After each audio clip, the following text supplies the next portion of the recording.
Welcome to Focus on Seniors, a television show sponsored by Helping Seniors of Brevard County, Florida.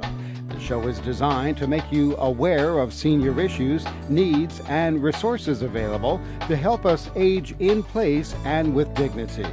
This show will help you as you develop your own aging and care plan.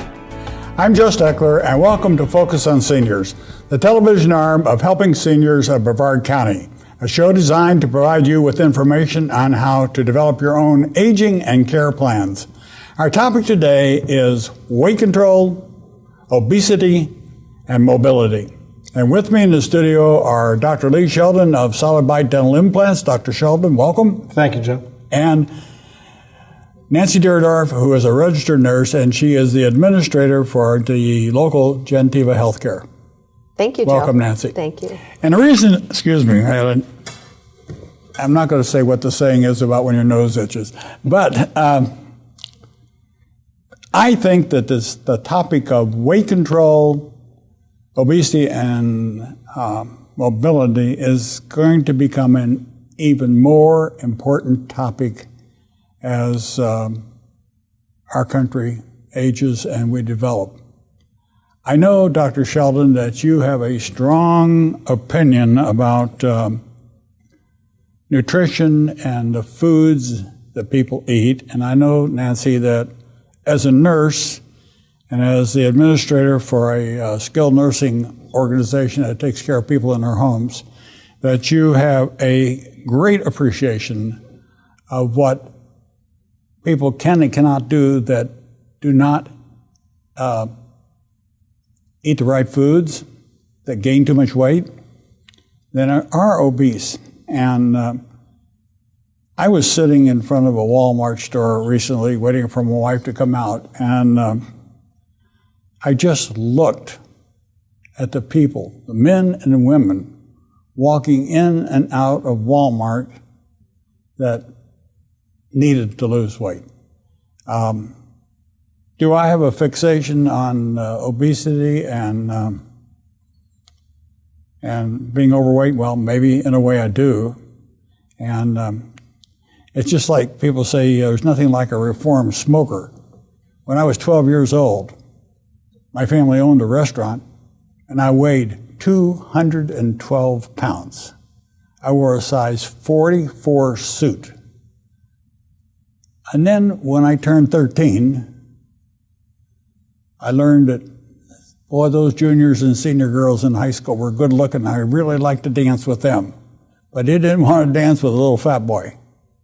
I lost weight. It changed my life. But through the years, in the 60 years, 64 years, 66 years, that I've lost that weight, I've done everything I could to keep it off. A couple of times I gained weight. I never got unsightly, but I felt different myself because I wasn't comfortable with how I felt when I knew I was eating incorrectly or if I wasn't exercising. That's my take on weight control, nutrition, mobility, obesity.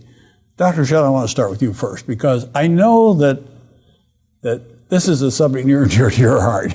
Well, Go ahead. Yeah, it is, and Nancy I want you to participate in this because I feel strongly that in fact we've been led and we're allowing ourselves to be led in the wrong direction. That we're depending too much on what the media or what commercials tell us to make our food choices. What we're depending upon somebody else to prepare our foods rather than us. That when we go to the food store, we're shopping in the middle of the food store rather than the outside of the food store where all the fresh stuff is. And even the foods that we're eating, even if we think we're eating correctly, the foods themselves have been modified, and as a result, we're looking the way we do, which isn't, for many people, isn't the way we want to be. And so we talk about the mobility problem. Nancy's an expert on that, and I'm not. But how did we get to a lack of mobility? And the way we got to a lack of mobility is simply this. We stopped learning how to cook. We stopped looking at fresh foods. We allowed ourselves to take those things in that we're told to take in, and in some cases we've even lost the basic education that our parents taught us as to what good food is. And we've been lulled into this feeling of serenity that we can eat these foods and everything's going to be okay. Well, guess what? It's not. I see so many people, so many patients who are dependent upon medications in order to be able to control all of these things that could have been controlled if they would just modify their diets. And we're not saying just eat less. That isn't it. It's eat the right things. And if we just did that, and if you just bought a simple book and just looked at what the basics are, if you don't remember them, you can go back into what is correct. Joe and I have had arguments before. Well, I remember on one show that you and I did, in fact, it was more than one show, you said everything in moderation, right? Yeah. And the answer is no. Everything not in moderation, because the definition of moderation in 1960 and the definition of moderation in 2012, which is when we're taping this show, are totally different. Now, I went to an Oktoberfest recently, and the food was fantastic. But there was one person that brought a dessert. It was like a toffee with a chocolate topping with nuts on it, and you made it on a flat pan, and you smashed that stuff. Listen, I'll tell you, the lady that made it brought 2 big pans of that stuff, and it still wasn't enough. People loved it. I had 3 pieces of it. It was really good. I don't need True confessions. What are we doing here? But. You know, you know, but at the same time.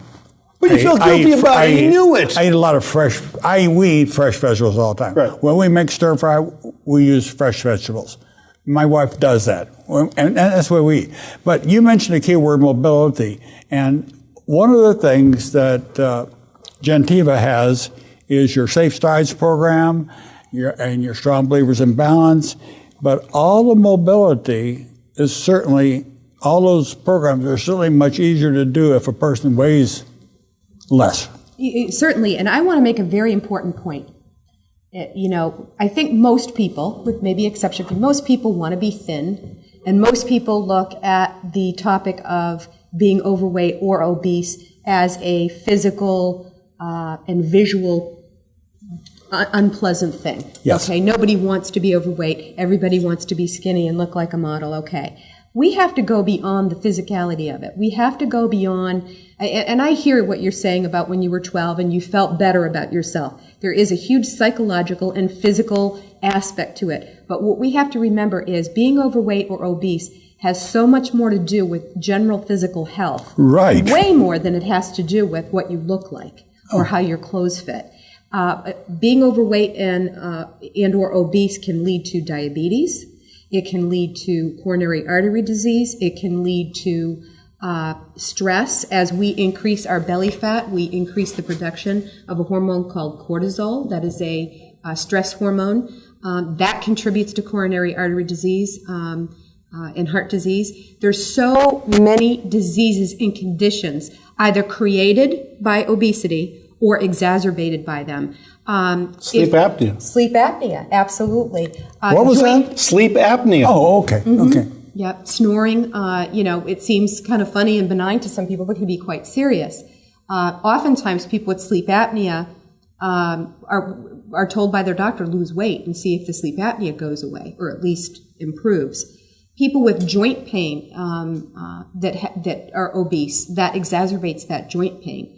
So it's kind of, you could kind of get into a vicious circle. If you're overweight or obese, you would have a tendency, if you're in pain, to want to move a little bit less, and yet that's the very thing that would help. And the other thing I have to say is, I guess I'm finally at that age when I say, well, when I was a kid, and I'm there, I spent a lot of time outdoors. I spent a lot of times, we didn't have video games back then. We just didn't. I grew up even before Atari came out. That's how old I am. Everybody's kids or grandkids that I work with are talking about playing video games and watching TV. And it's a dangerous world we live in. I know you can't necessarily let your kid play alone in their front yard anymore, but kids need to get out there and move more, and that's a huge problem for this country.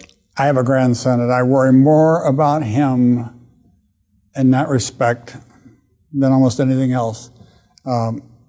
He was supposed to visit us recently. He couldn't get a flight down. His dad's a pilot. But I worry about the boy. Listen, my wife was going to buy an iPhone. That kid knew more about what she should get on the phone she bought than the sales lady was able to tell my wife about. He was smart on that. He plays these video games great. But he also happens to play soccer. But still, children today don't get out and play as much as we did. We didn't have a television set. You know, I grew up in a town where the biggest thing on a Friday night was the hot tamale guy coming around with his push cart, and I never had a hot tamale because I was Catholic and I couldn't eat meat on Friday. So I never had a hot tamale like all the other kids did. But those are things that I remember. But I also remember that, but I didn't know it at the time, what you talked about, the loss of the weight was so important. And as I've gotten older, when my last Navy job, I come in the Navy retirement home in Gulfport, Mississippi, and I had a hospital under my command. I had doctors, I had 33 nurses, I had an assisted care floor, I had 550 well rooms, but I saw amputations, I saw people that had diabetic sores, that had not taken care of themselves, had not taken care of their feet. They didn't know the value of good nutrition. They didn't know the value of taking care of sores early on. And that's why when you talk about a show, weight control, obesity, you hit it right on the nose, Nancy. It's, you know, looking good is really important because we have a lot of good people that could look really good in their clothes if they took care of themselves. But more than that, it's what are they doing to adversely affect their health? Mm-hmm. And many of those diseases we talked about can be reversed. Diabetes can be reversed. Yes. Yeah, there's people that run high blood sugar or diabetic that are diet controlled. There's people that are on oral hypoglycemics. And then there's people on insulin. And in many cases, people on insulin can come off of that and go to an oral hypoglycemic. And in many cases, those people can come off and go to just diet control. And I've seen that. When I went to a wellness institute in California, I saw diabetics at their worst. And within 3 weeks, they were off of all of their medications. This can be done. I wouldn't do it without doctor's supervision, but make sure you're going to the right doctor for that supervision because you need to have that kind of control and that kind of monitoring, but it can be done. You had an interesting story, and that had to do with a woman who had celiac disease, and there's a whole issue here of wheat and what wheat was like. There's a very popular book that came out in 2011 called Wheat Belly. It was written by a cardiologist, and I've read it. It's made a tremendous difference in my life. But I think it goes to this idea that what we think we should eat based on commercial advertising, maybe we shouldn't at all. Mm-hmm. Well, I astounded you. It was on a radio show that we did at radio station WLMEL. On one of our radio shows, you were talking about wheat, and I showed you I talked about an article my wife had given me from a 2-year-old nutrition magazine that people get on a monthly basis, and there was a big piece in there about the myth of wheat products being so good for us. It kind of shot a hole in it.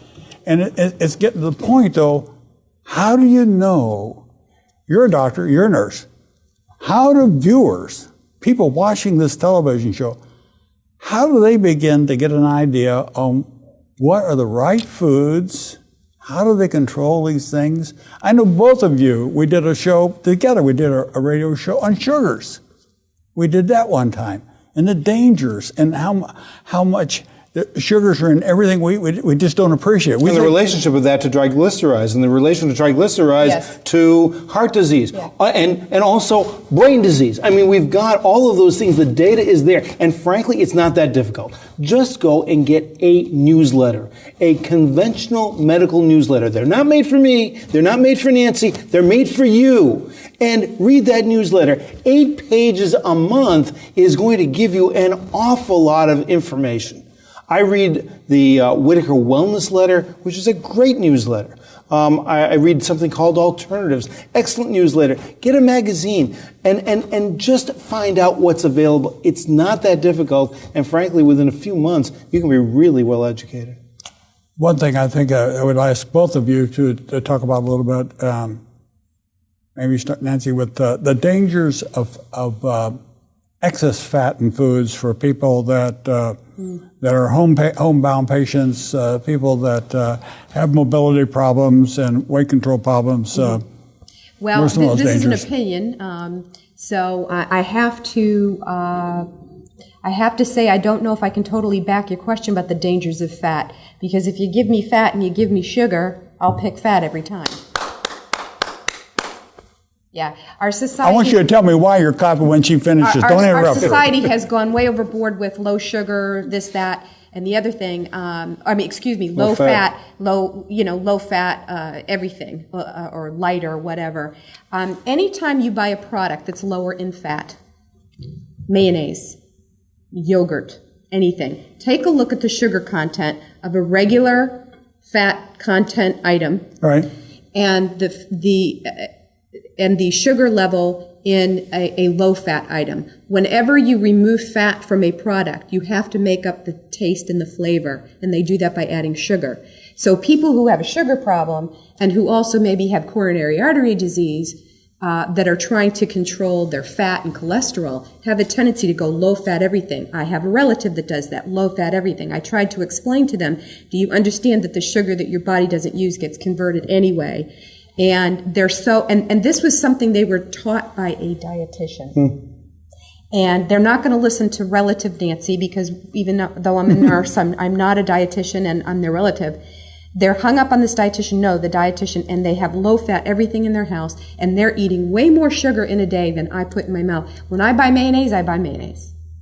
Mayonnaise. When I buy yogurt, I buy yogurt. And your question earlier with how do you know what to stay away from and what to eat is, I think you have to pay attention to your body.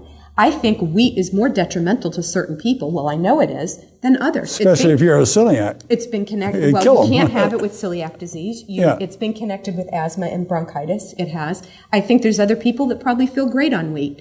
And I don't think that's something that anybody can necessarily find out on their own. So I would recommend what Dr. Sheldon said, which is start reading a newsletter. Start somewhere. And eat. I think the more natural you can get back to food, this country has made such an enemy out of red meat. There's nothing wrong with red meat as long as you don't have it every day. Just getting back to foods in their natural state, I think, is one of the most important things people can do. Recently, I went to an Oktoberfest, and we all were asked to take a dish. So Terry, my wife, said something, and I said, okay, I'll fix my German coleslaw. And the reason I wanted to tell you, because here's what I put in. I took the 2 heads of cabbage, cut them in half, and sliced it real thin, put it in a bowl. Great big, I got a mixing bowl that's that big around and that tall. It's teak wood. Brought it back from Denmark, from a couple that had fled from the invasion from Germany in 1939. And these people brought that salad bowl from Germany into Denmark, and I ended up buying it years later. But anyway, it was a beautiful salad bowl. But I threw the cabbage in there, and I poured a little olive oil in. I poured in some of my garlic salt. It's called Papa Joe's salt.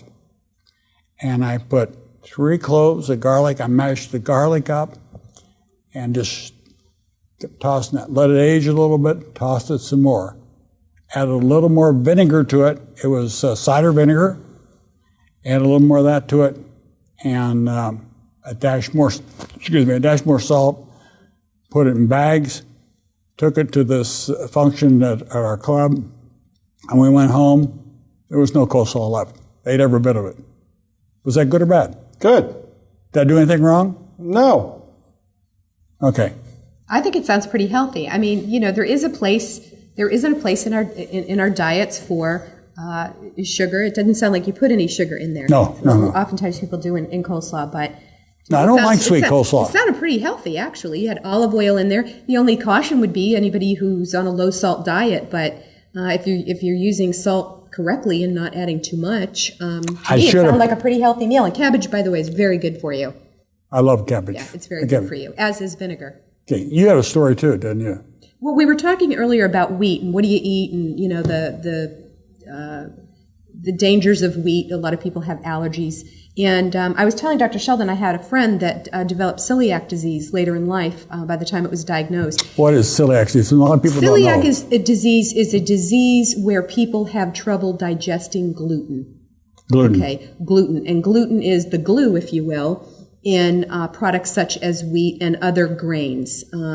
You can see it if you've ever made a bowl of oatmeal and let it sit there for a while and then you can't hardly get that oatmeal off the side of the pan kind of thing. That's gluten. I don't eat or cream oatmeal. of wheat. If anybody's ever made cream of wheat, you could, put up wallpaper with it once it dries. So she went off wheat as a result of, and actually she went on a gluten-free diet. To be precise, and she lost weight automatically without changing any of her routine, just from not eating gluten and not eating wheat. She feels great, lost weight, and even her skin looks better. So, for her, it was detrimental to eat gluten, but there's also sort of a wave in the United States of people going gluten-free. You see it advertised more and more because they're finding out more and more, not just for people with celiac disease or sensitivities to wheat, but for the general population in general. It's good to stay away from wheat. So you're hearing that more and more. And the reason for that is simple. Wheat has changed. The genetic modification of wheat has changed the properties of wheat. We have shorter growing seasons and a more stable crop, and 5% of the wheat gluten in that wheat has never been identified before. So why are we going gluten-free? Simply because we're eating something the body was never accustomed to ingesting in the first place. I have my own wheat story. I've had chronic bronchitis for years. I was coughing, and about 3 years ago I had acute episodes, and I started going on medications, and in order to prevent those acute episodes from occurring, I was doing the inhaler thing and other things, and I went off wheat, and I'm off medications. I went to the pulmonologist yesterday. He said, "You're all done. You don't need to see me anymore." So that's how important just getting off that simple wheat product can be, or at least how important it was for me. An underlying theme that of what we've talked about today is that many people probably have problems, but they just don't know what's causing that problem, yet they're reluctant to go to a doctor to say that I've got this kind of a problem, so you get an honest look at it. Most of us think that we don't want to go to a doctor because we don't want to incur a medical bill. I've been a firm believer for many, many years that I need to talk to my primary care physician regularly so that he knows that my body changes. I've had some recent problems, and every time I go to the neurologist or go to the intervention pain management guy or any kind of an x-ray or a bone scan or anything is done, I make sure copies of all that are sent to my primary care doctor. And I have sat down with my primary care doctor and said, should I be reducing or eliminating some of these medicines because I see 3 or 4 different doctors? And we sit down, we take an honest look at what I'm doing. And I'm sure that you see this in home health care. We see it a lot. It's called polypharmacy, anybody who's on 4 or more medications. And the average home health patient the average senior is on 12 prescription medications. That's a lot. That's a lot. But as far as talking to your doctor about medications, utmost important. As far as what do you eat, what do you put in your mouth, where do you go for guidance, I would agree with you. Most people don't want to incur a physician's bill. People don't want to incur a bill unless they have to. I don't go to the doctor unless I'm sick. Very, very few of us go for wellness checkups. But I think as far as diet and nutrition, one of the best people that you can consult is a nutritionist, not a dietitian, a nutritionist. Where do you go for a nutritionist? You can look in the phone book. You can Google it. There's nutritionists all over Brevard County. But it does mean paying a bill. It does mean incurring a cost. And it means going there, even though you might feel perfectly fine, to find out what is a good nutrition plan for you. Let's get away from the word diet. What's a good nutrition plan for you? In all the years that we've been doing radio, television, and newspaper work together, you have both heard me address 3 words: elements of care. I continue to emphasize in all that we do that we need to focus on trying to solve our problems at the lowest element of care that we possibly can. And sometimes just asking the right person the right question gets you pointed in the right direction. We're going to have to close, but Nancy, I want you to give just a couple of what you feel about mobility part of it, and you talk about the nutrition partly, because I know it's a big, but you're on the mobility. We're about 2.5 minutes. What would you say about the importance of mobility from the Safe Drives program? Utmost important. I have a friend of mine that's really into stretching. He's really into fitness. And actually, he's really big into stretching, which a lot of people aren't. Most people, if they are into physical exercise, about the cardiovascular or the weight or the muscle definition, he's always stretching. And he said to me, you know what? I almost think stretching is more important than the other types of exercises. And it is, to keep those joints fluid, to keep your range of motion. But I guess my message for folks out there would be move. We don't move. We go through drive-thrus, then we come home and we sit and move like we used to. My wife hears this. She's going to tell me to start moving after we eat. I don't want to do that. I like to sit in my chair. Lee, I'm not going to let her talk anymore. I'll continue the theme then. Sit in your chair for about 15 minutes, then get up and move. Okay. You've got a beautiful neighborhood to walk in, Joe. There's no traffic on your street. It's a terrific place to be. And how do I know? Because I lived there. I know you did. So, Terry, you got my blessing. Hey, look, it's the subject of mobility, weight control, and obesity is extremely important. And we can make light of things, and we need to make light of things in order to have a variance in our life. We need to have that. But we also need to to focus on some of the unpleasant things. And watching what we eat, sometimes it's unpleasant because we want to eat the good things. I want to thank you both for doing this show and look forward to doing more shows with you in the future. Thank you for watching today's episode of Focus on Seniors. If you have questions or comments, please call radio station WMEL 1300 at 321-631-1300 for more information. For information on senior care and resources, visit our website, helpingseniorsofbrevard.com. Thank you for watching today's show, and I hope we've provided you some good information on mobility, obesity, and weight control. Thank you. Thank you both. Thank you for doing this. Thank you.